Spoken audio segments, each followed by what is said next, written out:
우선 첫 번째 김장수 안보실장, 그다음에 대통령도 같은 입장이신데 청와대가 정말로 국가 안전에 관한, 재난 안전에 관한 컨트롤 타워가 아닙니까?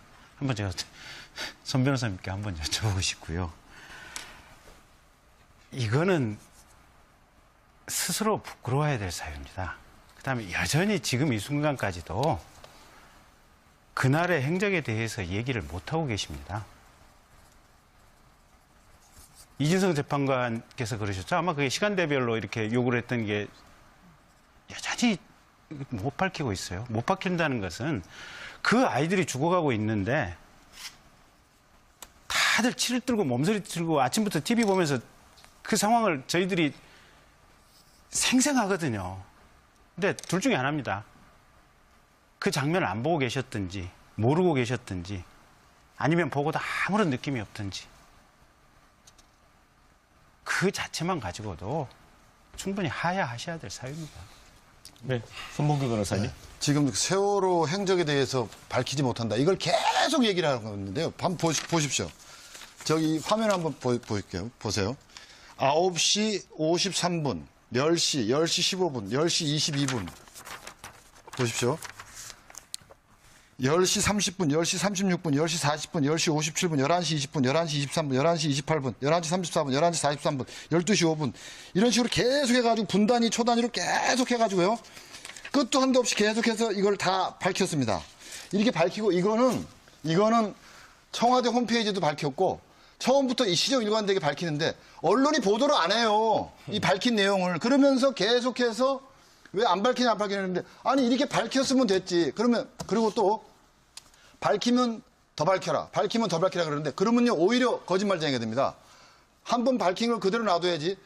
재촉한다고 더 자세해지고 재촉한다고 더 자세해져요. 그러면 거짓말한다고 그렇게 뻔하고요. 그다음에 그 합병 문제도 그럼 뇌물 받고 합병을 해라고 도와주라 이래가지고 국민연금이 움직여서 국민연금은 1,000억 손해봤다 그러는데 그러면 그 소액 주주들 있잖아요. 삼성물산이 삼성물산하고 제일모직이 합병하는 거에서 삼성물산이 손해봤다고 그럽니다. 근데 그 손해를 감수한 90%의 소액 주주들이 손해를 감수하고 다 합병에 찬성을 했어요. 왜냐하면 합병에 찬성을 안 하면 엘리어트라는 외국의 자본이 들어와가지고 투기성 자본이 들어와가지고 이 삼성물산의 주가가 반토막 3분의 1토막으로 나기 때문에 손해를 덜 보기 위해서 어쩔 수 없이 전부 다 찬성을 하는 겁니다. 그리고 국민연금도 마찬가지예요. 1,000억 손해를 보고 말아야지 이걸 반대해가지고 합병이 불발되잖아요. 그럼 엘리어트의 투기 자본이 넘어가면 1,000억이 아니라 1조, 2조, 10조가 손해를 봐요. 그러면 이 투기 자본, 이 소액 주주들이 다 그럼 뇌물 받고 그러면 찬성했습니까? 이렇게 얘기를 하면 안 되는 거예요. 그리고 그 이재용이 구속된 이유는 회사 돈을 횡령해가지고 해외에 도피하고 범죄 수익을 은닉하고 이러한 혐의들이 새롭게 구성되고 그래서 구속의 필요성이 있다 이랬지. 무슨 대통령한테 뇌물 줘서 구속한다. 이런 거 아닙니다. 그리고 또 이 대통령의 임명한 검찰인데 왜 그러냐. 대통령이 임명한 검찰에서 기소했다 그러는데 언제부터 우리 국회가 우리 야당이 대한민국 검찰을 그렇게 신뢰했습니까? 대한민국 검찰을 그렇게 신뢰하는 게 참 언제부터 그런지 모르겠고요. 그리고 이 검찰이 그렇게 나쁘게만 보지 마세요. 뭐냐면 이 고영태를 조사하고 박헌영을 조사하고 이런 검사가 조서 말미에 이럽니다. 그게 탄핵이 이루어지기 불과 며칠 전이에요. 뭐라 그러냐면 당신들은 말이야 말만 열면 최순실이 시킨 대로 다 했다 그러지만 당신들은 최순실을 이용해가지고 배경으로 돈 벌려다가 안 되니까 이제 와서 최순실한테 모든 책임을 떠넘기는 거 아니에요? 검사가 보기엔 그런데 이렇게 날카로운 질문을 합니다. 그거 그냥 놔뒀으면요 고영태 구속돼요. 그런데 그렇게 수사하기 일보 직전에 고영태를 이제 잡아넣기 일보 직전에 국회에서 특검을 만들어버린 거예요. 특검으로 넘긴 거예요. 그래놓고 특검은 고영태를 부르지도 않고 수사도 안 했지 않습니까? 이런 식으로 하는 거예요. 이게 이걸 국민들이 몰라서 그렇지 이걸 다 알면은 이거 다 정신 똑바로 차려야 됩니다. 이 부분 관련해서는 조금 반론이 필요할 것 같습니다. 아무튼 그 문제 지금 이제 세월호 문제에 집중해서 말씀드리자면 손범규 변호사가 뭘 제시했는데 아니 그럼 서버나 다 압수수색을 해서 그걸 증거를 다 확인했어야 되고 가장 중요한 것은 박근혜 대통령이 전화 통화를 하고 지시를 했다 그러는데 텔레비전도 안 본 겁니다. 왜냐? 다른 100마디가 필요 없죠. 5시 15분에 오셔가지고 중대본부에 오셔가지고 아이들이 안전조끼를 입고 있는데 그렇게 발견하기 어렵습니까? 이렇게 말하는 정신 나간 대통령이 어디가 있습니까? 애들이 지금 다 배에 갇혀가지고 침몰해서 이미 그때는 생명이 다 다한 상태인데 마치 구명조끼를 입고 바다에 떠인 걸로 착각하고 아무런 상황 파악이 안 된 이런 어리석은 대통령이 어디가 있어요? 전혀 전화 번호도 안 받았던 것이고 텔레비전도 안 보고 있었다는 것을 스스로 입증한 행위인 겁니다. 이것이 바로 생명권 보호 의무이고 대통령은 국민의 생명과 재산을 지켜야 될 헌법적 국군 통수권자이자 행정의 수반인데 제가 대통령이라면 당연히 해군을 투입했어야죠. 유리창이라도 깨줘야 됐을 거 아닙니까? 유리창 밖 안에서 살려달라고 보고 있는 아이들한테 유리창도 하나 안 깨주고. 자, 도대체 뭘 한 거야? 이 대통령은 이것은 일종의 부작위 위한 살인 행위와 비슷한 겁니다. 제가 이런 말씀드릴게요. 무책임한 대통령을 이게 말해 국가안보상해라고 생각해 보세요. 송영. 예. 북이 만약에 우리를 어떤 국가 변란 상태가 생겼는데 7시간 동안 국군 통수권자한테 전화 통화도 안 됐어요. 김기춘 비서실장이 전화 통화가 안 돼가지고 서면 보고를 했다고 국회에서 증언했습니다. 이런 황당한 국군 통수권자한테 대한민국을 어떻게 맡깁니까? 자, 제가 네. 우리 송 의원 또 인천시장을 하셨습니다. 많은 해난 사고 같은 거 겪으셨죠? 저도 세월호 있을 때 안산이 저 경기도 관내였습니다. 저도 굉장히 이 책임이 많고 관심이 많습니다. 그런데 행정을 책임져 보신 분으로 그런 말씀하시는 것에 대해서 저는 굉장히 의아하게 생각을 합니다. 아무리 정치지만 대통령이 처음에 뭐라 그랬습니까? 세월호 동안에 정윤회하고 미래를 했다. 두 번째, 청와대 안에서 구술했다. 세 번째, 무슨 성형 시술했다. 여기 자료가 다 나와 있지 않습니까? 분단위 초단위. 그런데 잘못됐다고 지금 자기들이 잘못 보도했다고 사과한 사람이 있고 잘못 발언했다고 사과한 국회의원이 있습니까? 그래서 대통령이라고 너무 그러면 안 되고 그다음에 관저 근무에 대해서 이야기하시는데요. 관저 근무, 저도 경기도에 살 때 관저에 있을 수 있습니다. 그럼 지금 보세요.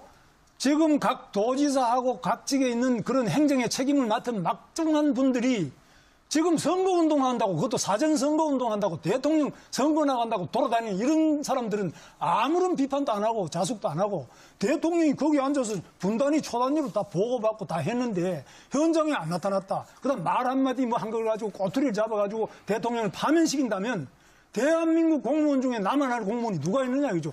저는 솔직히 말해서 제 자신도 그렇게 되면은 저도 파면됐어야죠. 우리 시장님, 송영길 우리 전 인천시장님, 당시 시장님도 파면돼야죠.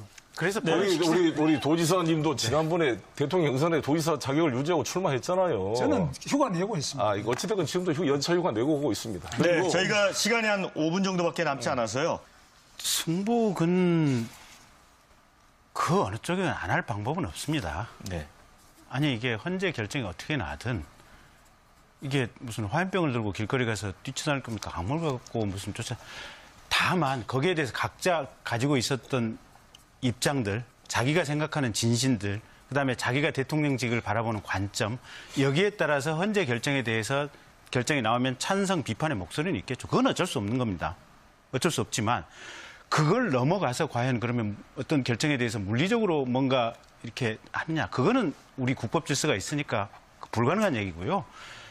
결국은 헌재 탄핵 인용이 되면 5월 초순에 대통령 선거고 탄핵 기각이 되면 12월 20일 대통령 선거고 딱 그 차이입니다. 근데 그 시간 동안 국가가 얼마만큼 혼란의 도가니로 가느냐. 그게 우리나라 전체의 큰 문제입니다. 자, 손범규 변호사님, 네. 대통령 측 대리인단이시잖아요. 네네. 승복하시겠습니까? 제가 그 말씀을 드리겠습니다. 탄핵이 기각되고 최순실 씨가 무죄 판결을 받는다고 생각해 보십시오. 뭐 별 문제 없을 겁니다. 논리적으로 일관되니까요. 근데 탄핵이 기각됐는데 최순실은 유죄가 되고 대통령께서 무죄가 된다. 이것도 그런 경우의 수가 되면 참을 수가 있을 겁니다. 또 탄핵이 기각되고 최순실이 유죄가 되고 대통령이 또 유죄가 됐다. 이러면 이제 상당한 책임 추궁이 완료되겠죠. 그런데 탄핵이 인용되는데 만약에 인용되는데 최순실이 유죄가 되고 대통령도 유죄가 된다면 모르지만 탄핵이 인용되는데 최순실이 유죄가 됐어요. 그런데 대통령은 무죄 판결을 받아보십시오. 나중에 형사 판결 훗날. 그러면요 이거 참을 수 없는 결과입니다. 이거 나라가 도저히 유지가 안 됩니다. 그리고 탄핵이 인용되는데 또 최순실이 무죄가 돼 보십시오. 이런 일이 있으면 이게 나라가 어떻게 되겠습니까? 그러니까 제 얘기는 원래 일을 제대로 못 해가지고 국민한테 이렇게 지탄받는 국회가 이번에도 부적법한 의결을 해가지고 잘못했다 해서 각하하면은 국민이 얼마나 편합니까? 고민할 일이 없잖아요. 변호사님, 자, 송영길 의원님. 네, 시간이 없어서. 예. 3.1운동 때 우리 모든 민족이 조선 독립을 외쳤지만 반대하는 우리 한국인도 있었습니다. 친일 세력도 있었고요. 일진에도 있었고 내선 일체를 주장하는 사람도 있었습니다. 그거를 국론 분열이라고 말하지 않습니다. 지금 탄핵을 둘러싸고 국론 분열되어 있는 게 아닙니다. 80%의 국민들이 통합되어 있습니다. 탄핵 인용을 통해서 새로운 대한민국을 만들 것을 열망하고 있습니다. 탄핵 소추 인용이 될 때 국민이 통합되고 새로운 대한민국으로 나가게 될 것입니다. 자, 마지막으로 김문수 지사님. 저는 우리 헌법재판소가 이 대통령 탄핵에 관한 건을 반드시 기각시킬 것이라고 확신합니다. 왜? 증거 없이 무죄인 상태에서 바로 대통령직을 투표에 의해서 당선된 대통령을 탄핵한 잘못을 저지른 국회와 그리고 또 특검 이런 부분들에 대해서 헌법재판소는 판단을 내려줘서 다 잘 기각으로 잘 해주실 것을 보고 당연히 헌법재판소의 판단을 존중해야 된다. 그래야만 우리가 인민재판, 촛불이든지 태극기든지 광장 정치를 이제 끝내고 정상적인 자유민주주의, 법치주의로 돌아갈 수 있다고 봅니다.